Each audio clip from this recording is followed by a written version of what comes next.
আসসালামু আলাইকুম। আমি ডাক্তার মোহাম্মদ জিয়াউর রহমান, কিডনি রোগ বিশেষজ্ঞ, খুলনা মেডিকেল কলেজ হাসপাতাল।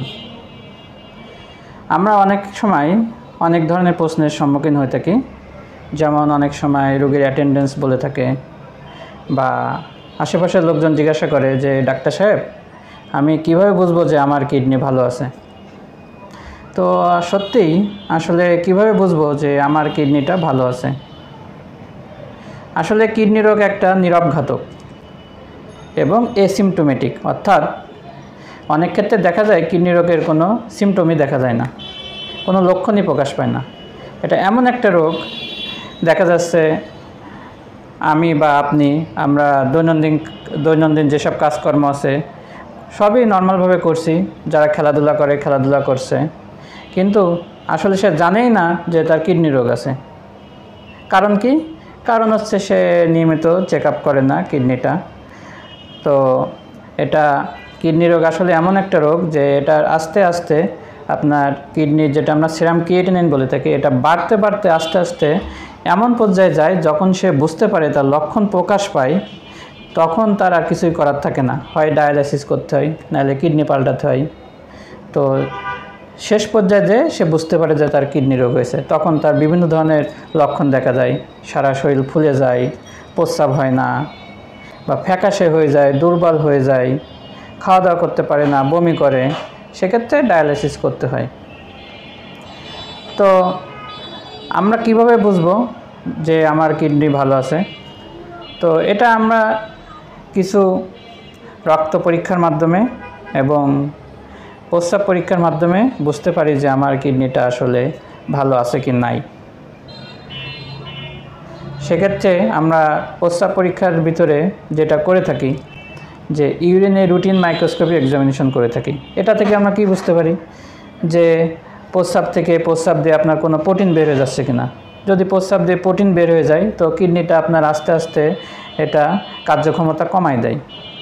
এবং প্রস্রাবের পরীক্ষার মাধ্যমে আরও জানতে পারি যে আপনার প্রস্রাবের সাথে কোনো আরবিসি যাচ্ছে কিনা, প্রস্রাবের ইনফেকশন আছে কিনা, যে ইনফেকশন থেকে আপনার ভবিষ্যতে কিডনির সমস্যা হতে পারে। বা এরপর থেকে আমরা একটা প্রস্রাবের স্পট এসিআর বলে থাকি, যে আপনার প্রস্রাবের সাথে প্রোটিন কতটুকু যাচ্ছে। তো যদি সিগনিফিক্যান্ট এমন যেয়ে থাকে, তো আপনার অবশ্যই ডাক্তারের পরামর্শ, কোনো কিডনি বিশেষজ্ঞ ডাক্তারের পরামর্শ করা উচিত। এটা গেল প্রস্রাবের একটা ভাবে। আর একটা আমরা রক্তের মাধ্যমে দেখতে পারি, যে রক্তের মাধ্যমে আমরা সেরাম ক্রিয়েটিনিন করতে পারি। যে সেরাম ক্রিয়েটিনিন যদি বেশি থাকে, তো আপনাকে বুঝতে হবে যে আপনার অবশ্যই কিডনির যে কোনো ধরনের একটা সমস্যা আছে।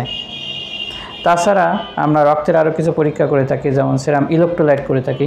এখান থেকে আমরা পটাশিয়াম লেভেলটা দেখে থাকি। কিডনি রোগীদের ইউজুয়ালি পটাশিয়াম লেভেলটা বেশি থাকে। তাছাড়া সেরাম ক্যালসিয়াম, ফসফেট, আরও কিছু পরীক্ষা আছে, আমরা দেখে থাকি।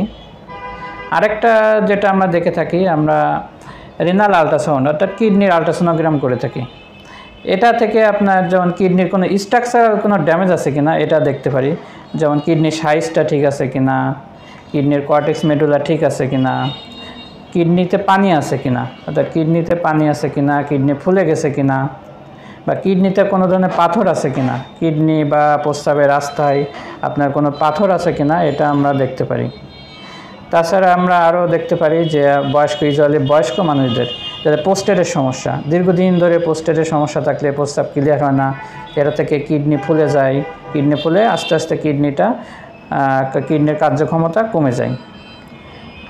তাছাড়া আমরা আসলে অনেক কিছুই বলছি, মেইন 3টা পরীক্ষা করলেই আমরা বুঝতে পারি যে আসলে কিডনি ভালো আছে কিনা। প্রথমত ইউরিন রুটিন মাইক্রোস্কোপি এক্সামিনেশন, যেটা অবশ্যই করা উচিত, আর একটা সিরাম ক্রিয়েটিনিন, আর একটা কিডনির আল্ট্রাসোনোগ্রাম। এই 3টা পরীক্ষা করে যদি আপনি বুঝেন যে আপনার ইউরিন ভালো আছে, সিরাম ক্রিয়েটিনিন নর্মাল আছে, আল্ট্রাসোনোগ্রামে কোনো সমস্যা নাই, আপনি ধরে নিতে পারেন যে আপনার কিডনি ভালো আছে, ভালো থাকার সম্ভাবনাই বেশি।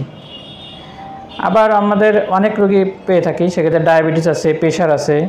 এই সমস্ত রোগীদের কিডনির কার্যক্ষমতা কমে যাওয়ার সম্ভাবনাটা বেশি থাকে। সেক্ষেত্রে যাদের ডায়াবেটিস, প্রেশার আছে, তাদেরকে অবশ্যই ঘন ঘন ইউরিন পরীক্ষা করা, ক্রিয়েটিনিন পরীক্ষা করা, যেমন অন্তত 6 মাস বা 1 বছর পর পর এই পরীক্ষাগুলো করে দেখা উচিত যে তার কিডনি ভালো আছে কিনা।